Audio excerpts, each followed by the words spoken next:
Olá, Pai, seja convosco. Meu nome chama-se Francisco Júnior e eu quero deixar um testemunho para vocês, né?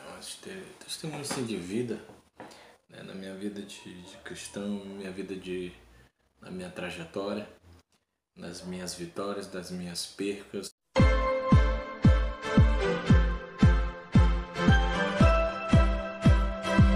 Algumas partes aí vão se segurar particularmente se segurar porque eu sou chorão mesmo, para dizer que a palavra de Deus diz, né, que no mundo tereis aflições, mas tem de bom ânimo. Eu tive mais bom ânimo do que tristeza. Porque o que a gente passa não é fácil, né? Viver uma vida com Cristo, as pessoas te chamam para aceitar Jesus, mas não falam das dificuldades na hora. Mas a gente aprende que em Cristo a gente é mais que vencedor. Eu creio que, vamos dizer assim, não nasci, né? Nasci numa família de berço pobre, né? De família de interior. Eu creio que meu pai, eu não fui criado por pai biológico, fui criado por padrasto, né? Ele tinha um problema muito grande com bebida e na época eu acho que a minha mãe resolveu, estava passando por um processo de separação, né? E a gente, acho que eu creio que morava no interior, ela sempre contava, né? Arrastando 3 filhos, e onde ela encontrou meu padrasto no garimpo. Na época era um garimpo que em Porto Velho era mais bem viável de trabalho na época, e encontrou o meu padrasto, né? E eu fui criado por padrasto.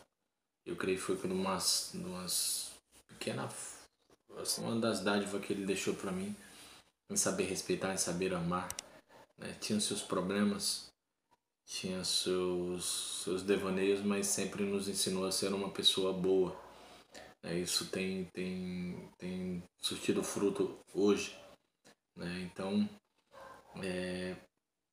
é até difícil, né, a gente contar, porque a gente veio de uma vida desregrada, né? Uma família bastante bem humilde, onde a gente não escolhe o caminho que a gente... A trajetória, onde a gente estudar em escola pública, né? Somos em 3, 4 irmãos, né? Três homens e uma mulher, né? Um mora em Campo Grande, outro mora aqui. E onde meu padrasto foi lá, conheceu minha mãe, pegou para criar. Eu morava com a minha avó, né? A minha avó me criou e a minha mãe conta, né, que eu nasci literalmente com vários problemas de saúde, né? E eu morava com a minha avó e as pessoas diziam que eu ia morrer, que não sei o que, entrega pra mãe dele que ele vai morrer, né?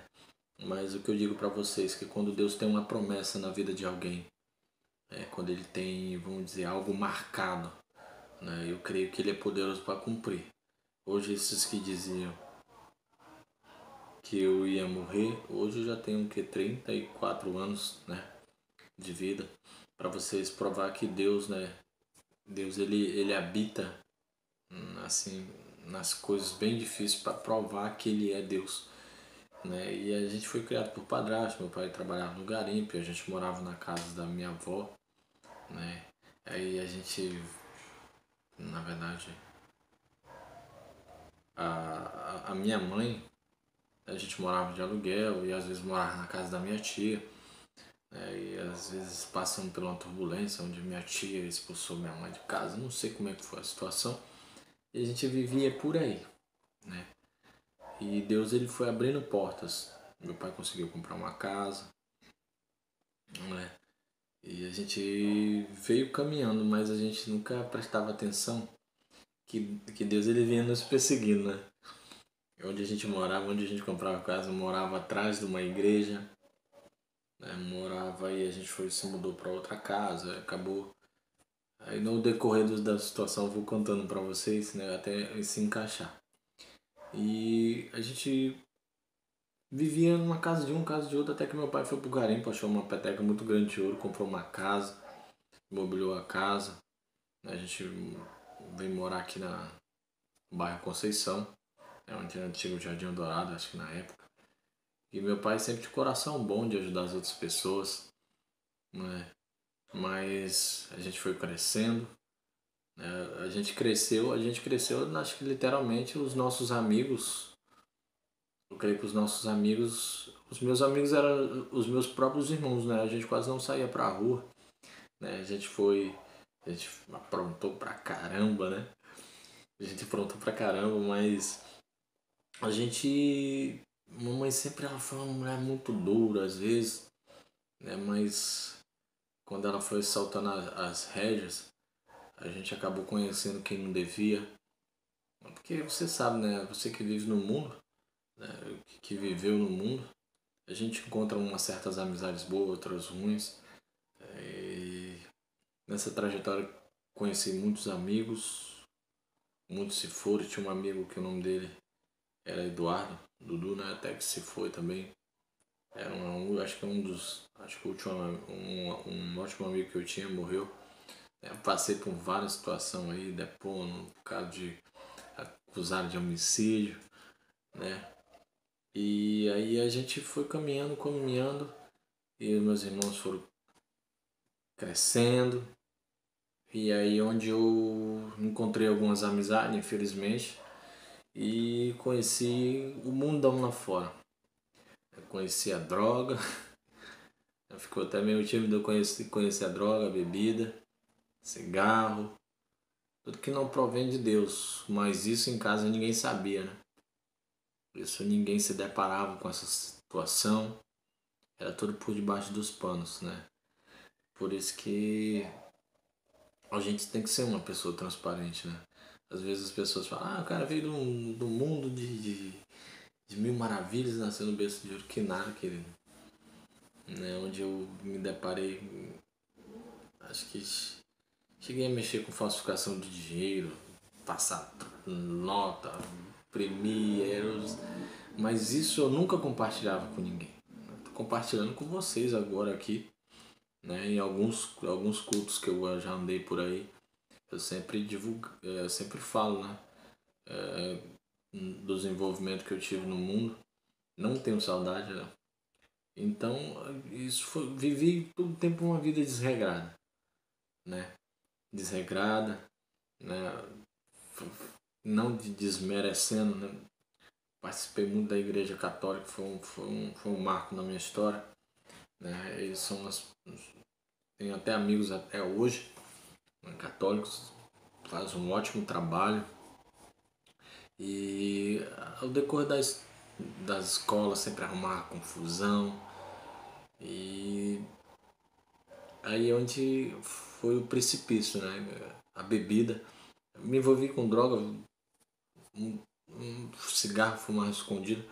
Mas o pior de tudo foi a bebida, né? O cigarro não conseguiu ir muito em frente, nem a droga.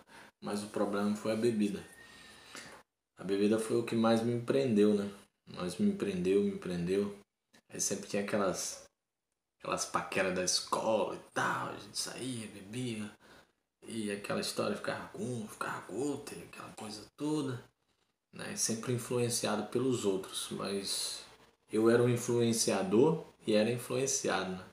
Uma briga na escola, né? Ia pra escola armada, aquela coisa toda, mas sempre meus irmãos, eu sempre, dessa vida que eu passei, queridos, eu nunca tentava levar isso pra dentro do meu lar, né? Eu sempre não tentava levar isso pra casa, porque eu tinha medo, né? Não do que as pessoas me vissem, mas sim de vamos dizer assim, de trazer uma frustração para a família, né? Mas eu louvo a Deus por ter conhecido pessoas boas, né? Aquele Pablo Esquina ali era fichinha, né? A gente chegou aqui na época da gangue, eu acho, na época do envolvimento com gangue, era briga, era paulada, facada, né? Tinha até um codinome aí que eu tinha, né? Mas nunca gostei de falar aí. Então, né? Aí a gente morava na Algodoeira, né? A gente morava na Algodoeira. Aí até quando uma pessoa resolveu, né, trocar de casa e tal, mas a gente não sabia, né, que onde as pessoas moravam antes mexia com, acho que macumba, magia negra, eu não lembro do que era. E a gente resolveu trocar de casa, né? E aonde a gente estava indo bem, né, começou a piorar mais ainda, né, onde a gente literalmente via vultos, só vivia assustado, tinha visão e aquela coisa toda que vocês imaginavam. A gente tive experiências mesmo dentro daquela casa lá onde a gente vivia, vou dizer, diabólica, né? Experiências aí. Meus irmãos lembram, né? Quantas das vezes fiz um quartinho lá, né? E quantas vezes fui, como se diz, afoitado pelo próprio inimigo, mas sempre não tinha direção, né? Em meio a essa guerra que eu tinha com o mundo, perdi muitos amigos, né? Perdi muitos amigos para droga, outros ficaram pelo caminho e morreram, outros infelizmente estão presos, mas eu creio na libertação, que vão ser libertos, né? E queridos, e ali a gente começou a se afundar. Minha mãe tinha meu pai inventou de fazer um comércio, fazer um bar. Foi uma vida totalmente de frustração. E eu era, infelizmente na época eu não era uma boa pessoa. E, cara, eu creio que não vale a pena, né? Meus irmãos, o outro sempre se envolveu em confusão, a gente ia lá tomar satisfação, e era aquela coisa toda. E dessa meia caminhada aí que eu tive, envolvimento com arma, isso aí é notório, é normal. Envolvimento com droga nem se fala. Acusado de homicídio, assalto, isso aí também né, nem se fala também. Né? Mas eu sempre tive na minha cabeça, né? Agora como cristão eu sempre pergunto para o usuário de droga se ele sempre que ele quer morrer na droga, pro alcoólatra, se ele quer morrer no alcoolismo, se o fumante quer morrer fumando, não. Eles precisam, eles que até querem, mas não tem força. E assim eu me encontrava. O problema maior para mim era a bebida. Aí foi uma época que eu inventei de estudar à noite. Aí onde eu achei que ia melhorar, piorou. Quantas vezes chegava bêbado em casa, mas não demonstrava aquele comportamento, né? E infelizmente, né? Foi se agravando. Eu me considerava uma pessoa alcoólatra, porque eu não passava um dia da semana sem beber, né? Às vezes, eu vou falar uma coisa para vocês que é bem triste mesmo. Uma pessoa que tem no começo do vício da bebida, às vezes ela bebe para demonstrar para as outras pessoas que ela, vamos dizer assim, ela pode, ela é dona de si própria, para criar coragem, isso, aquilo, que é para demonstrar para uma pessoa que ela não é. Né? E eu ficava meio assim, eu falei, meu Deus. E acabava bebendo, acabava me influenciando pelos outros. Né? Polícia, né? Já nem se fala, Baku era direto. Em meia hora eu tava na parede.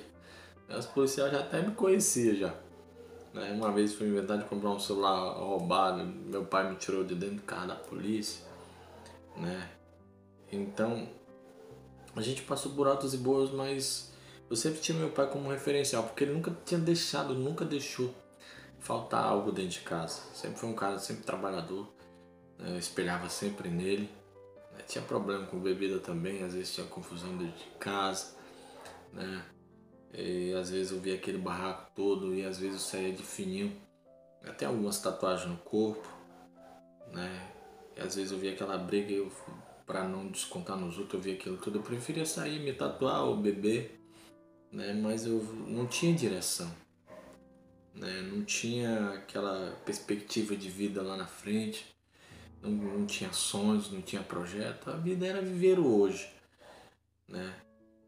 E na época também a gente vivia, né? Às vezes tinha uma amiga minha também que infelizmente se matou enforcada, era uma ótima amiga, onde a gente vivia por ali, se divertia muito, mas sempre dava conselho pra gente, mas nunca a gente ouvia.